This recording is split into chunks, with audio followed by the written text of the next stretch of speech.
दोस्तों, भारत के उत्तर प्रदेश में मौजूद एक ऐसा बगीचा जहां अगर अंधेरा होने के बाद कोई चला जाए तो उसकी मृत्यु हो जाती है या तो वो विक्षिप्त अर्थात पागल हो जाता है। इस वन के लिए एक कहावत और भी प्रचलित है कि रात होने के बाद भगवान कृष्ण यहाँ गोपियों के साथ रास रचाने आते हैं। इसीलिए यहाँ के पुजारी और प्रशासन अंधेरा होने से पहले ही यहाँ मौजूद लोगों को निकाल देते हैं। इसीलिए रात के समय यहाँ किसी का भी जाना पूर्णतः प्रतिबंधित है।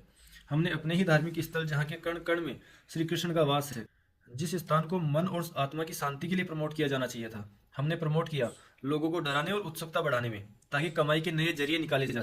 इस पवित्र स्थल के बारे में क्यों ऐसी अफवाह फैलाई गई है? क्या यह हमारे आराध्य के प्रति हमारी बेईमानी को नहीं दिखाता?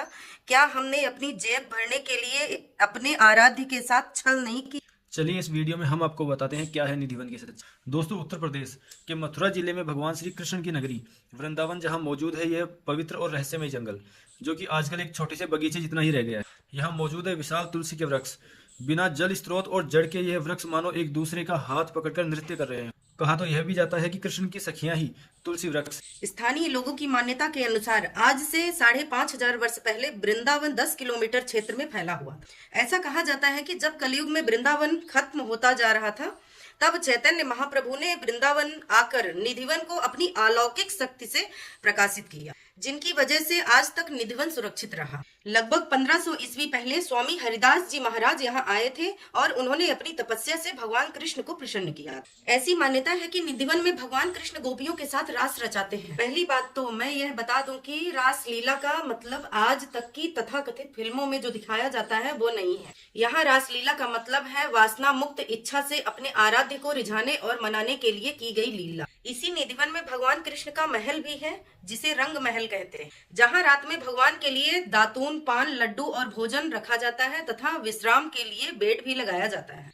सुबह जब इस महल का दरवाजा खोला जाता है तो सारा सामान बिखरा मिलता है। यहाँ चबाया हुआ दातून, चबाया हुआ पान और थोड़ा खाया हुआ प्रसाद मिलता है। यह सब देख के ऐसा लगता है जैसे स्वयं कृष्ण रात में यहाँ आए होंगे। कहा तो यह भी जाता है कि निधिवन के आसपास वाले लोग रात में खिड़की दरवाजे बंद रखते हैं ताकि उन्हें रास लीला ना दिख जाए। वहीं जब हमने यहाँ जाते वक्त एक रिक्शे वाले से पूछा तो उसने हैरान करने वाला जवाब दिया, यह रास सिर्फ बाहरी लोगों के लिए होती है, हमें तो सब पता है।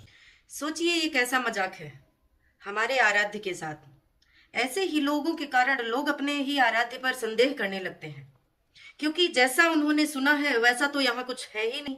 ऐसा ही एक किस्सा है आज से 3 साल पहले एक गौरव जॉन नाम के यूट्यूबर के साथ। इसने अपने चैनल पर एक वीडियो अपलोड किया जिसमें यह दिखाया गया कि गौरव और उसके दोस्त रात में निधिवन की दीवार फांद कर अंदर गए थे।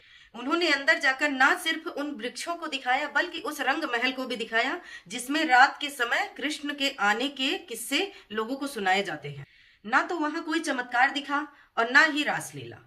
इससे यह तो साफ हो गया था कि यहाँ कोई रासलीला नहीं होती। लेकिन इसके बाद धर्म के ठेकेदारों ने बहुत हल्ला मचाया, जिसके चलते गौरव को जेल भी जाना पड़ा और उन्हें वीडियो डिलीट भी करना पड़ा।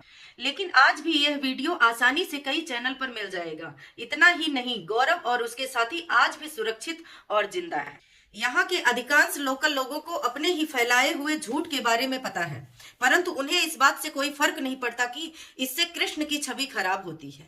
उन्हें तो मतलब है सिर्फ नोट छापने से। यही नहीं, 10 किलोमीटर में फैला यह पवित्र वन भी इन लोगों की भेड़ चढ़ चुका है और अब मात्र 2 किलोमीटर में ही यह वन बचा है। हाँ, कुछ बढ़ रहा है तो यहाँ बचे उन लोगों का लालच जो ऐसा झूठ फैलाकर पैसा कमा रहे हैं। उन्हें कोई फर्क नहीं पड़ता अपने आराध्य की छवि खराब हो या ना हो, इनकी तो बस जेब भरनी चाहिए। दोस्तों, अगर आप भी मेरी तरह इन पाखंडियों से अपने सनातन धर्म की रक्षा करना चाहते हैं तो अपने विचार हमें कमेंट बॉक्स में जरूर लिखिए।